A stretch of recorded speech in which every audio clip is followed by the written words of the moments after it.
Star Citizen is the world's first crowd-funded massive multiplayer game, and it is still developing and getting better every day after 11 years. They have a special free fly event coming up called the Interstellar Aerospace Expo 2953 because it is set exactly 930 years in the future, so 2953 is the calendar year in-game.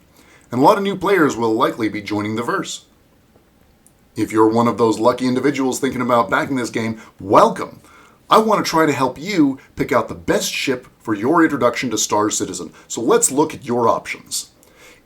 First of all, if you're buying this game, you need to purchase a starter pack. Each starter pack comes with a digital download of the game, which grants you access to the alpha version of the game as it is now, and will continue to grant you access to the game when it comes out. This reserves you a seat at the table, so to speak. And you also get to participate in the game as it is right now. So take a look at the options in the Game Packages menu, because you have to start with one of those. Please note that there's a ship upgrade system as well, and you can always upgrade your ship to a more expensive ship later if you decide that's what you want. So you can buy an Aurora MR, for example, and upgrade to a cutter later on for $15, and that's the same as the difference in price between their packages. You can also return a ship for store credit, but if you return your game package for store credit, then you'll be locked out of the game until you get another package. So that's how the store is set up. But which of these ships is right for you? I'm going to give you all the information you need to make a great choice. Though, of course, the choice is all yours. First off, the Aurora MR and Mustang Alpha are the two least expensive ships on this list.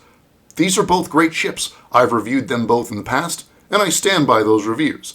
The Mustang is currently the better ship in my opinion since it has a more accessible and usable cargo bay, and it flies a bit better, especially in atmosphere. I don't know why the Aurora has a better top speed, but the Mustang has better handling and acceleration, which is way more important in space combat. It's a little less tough, but the extra maneuverability is so nice. The only thing the Aurora has the Mustang doesn't is a bed and an interior cabin, though it's tiny. If you're having trouble making the decision, I recommend the Mustang. The next two ships to consider are more expensive by $15, and you can upgrade to either one later if it sounds good to you. The Pisces and the Cutter are both nice utility ships to have in the verse, but of the two of them, I have to give the nod to the Cutter. Why? Mostly because its wider and taller cargo bay can fit a few vehicles, which the Pisces cannot do. It also has a bed, which is not a huge consideration, but it's an advantage to be able to log out wherever you are and come back to that spot instead of having to go to a space station. The Pisces is a bit more nimble, but they both have wimpy shields, and the Pisces hull is made from rice paper, so I can't recommend either one as a real fighter. They're both great utility ships and will hold cargo, have interior storage, and can store boxes. Of all four starter ships so far, the Mustang is the best fighter, no question about that. But the Cutter has the best utility, since it can fit a few small vehicles. None of the other three ships can do that. So if you are more interested in space combat, the Mustang is a great starter. But if you want to explore what else this game can do, then the Cutter is a solid option. Beyond that, we've got the 100i and the Avenger Titan. Now the 100i and the Avenger don't have exactly the same price, but they're close, and I love both of these ships. There's nothing wrong with either one. They both have beds, cabins, internal storage, cargo space for boxes, and enough fighting power to take on a few threats. But the Avenger, for most people, is going to be the better vehicle. Why? Because its cargo bay is bigger, it has way more firepower, and it's built to withstand a bit more damage. The bigger cargo bay allows you to store small vehicles, which the 100i can't do at all. The big cargo ramp allows you to fit cargo boxes into the ship. The Avenger is the first of these ships that has the firepower to take down the bigger ships in this game in a reasonable time frame, and it has a big nose mount gun for its size and as many missiles as a dedicated fighter. In fact, lore-wise, it used to be a dedicated fighter, and now miniaturization of its systems has allowed the same hull to carry freight as well as fight. It's the first ship on this list that's clearly better at fighting than the Mustang, and it has just as much utility as the Cutter. So it's the best ship at its price point. It's also the only ship that's exactly at its price point. The biggest advantage that the 100i has is that it's sleek, it looks awesome, and it's small enough that you can call it up from a ground vehicle pad, which is pretty cool, but not usually that usable. It's also a little bit more maneuverable. This ends the list of what I consider to be the true starter ships. All the other ships from here on out are either multi-crew ships or specialist ships. A true starter ship is a ship that allows you to experience a wide variety of what Star Citizen has to offer.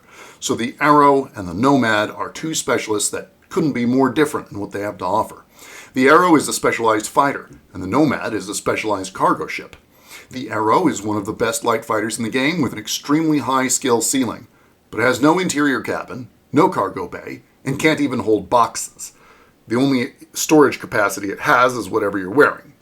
It's a great ship, but as it is a dedicated fighter, I do not recommend it for new players unless they know that they're really only interested in space combat, or they know they're going to have at least one other ship.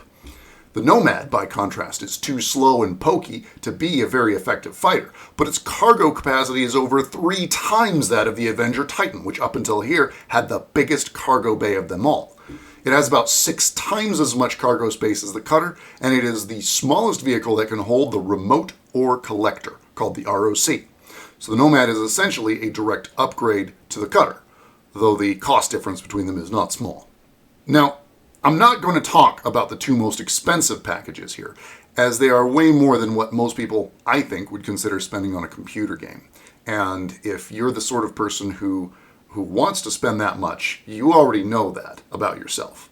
But I would like to talk about the Cutlass Black and the Freelancer as well as the Hornet. The Cutlass Black and Freelancer are the first multi-crew ships on this list, and they both have turrets that another player can use while you fly. They're both combat freighters, so they both have a combination of utility and firepower that makes them great ships to explore the verse with. The Freelancer has about 50% more cargo capacity than the Cutlass, but because it has a much slimmer cargo bay, it can't fit some of the vehicles that do fit on the Cutlass and the Nomad, especially the ROC, which is an important one because mining can be very profitable in-game.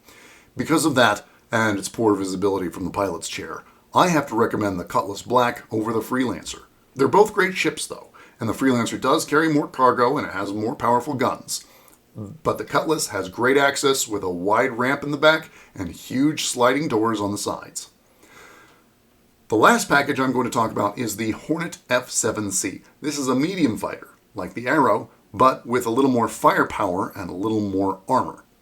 It's a medium fighter rather than a light fighter, but it's still a specialist fighter. It carries 2 SCU of cargo, but it's not terribly useful since there's no cabin where you can store weapons and armor. So there's not a lot of gain in utility here. You still can't do box missions, you still can't take lots of bunker loot, and you still can't loot boxes from ships.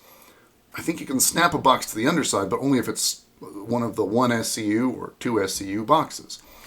This cargo space doesn't actually give you any more utility, and the Arrow is every bit as good at fighting as the Hornet F7C. So I see no reason to pay extra for the Hornet F7C.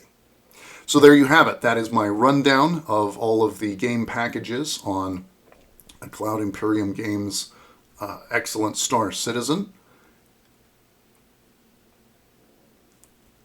Now you've heard what I have to say about them. Thank you very much. Please be sure to use a referral code if you pick up a package, and I'll see you in the verse.